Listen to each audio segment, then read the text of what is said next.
తన భర్త ప్రేమ కోసం ఎదురు చూస్తూ ఉండేది. ప్రతిరోజు అతనికి భోజనం వడ్డిస్తూ జాగ్రత్తగా చూసుకునేది.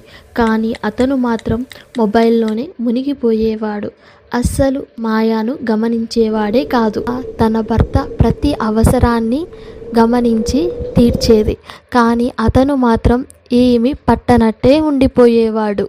ఇలా సాగుతున్న వాళ్ళ కాపురం కొన్ని రోజుల తర్వాత అతని ఉద్యోగం పోయింది. ఎప్పుడూ బిజీగా ఉండే అతను ఇప్పుడు ఒంటరిగా అయిపోయాడు. కూర్చొని ఆలోచనలో మునిగిపోయాడు.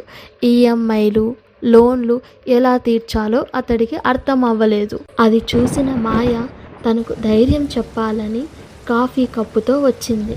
కానీ అతను మాత్రం ఆ కప్పును పక్కకు తోసేశాడు. తన భర్తకు ఎలా సహాయం చేయాలో అర్థం కాని మాయకు ఆలోచనలో పడింది.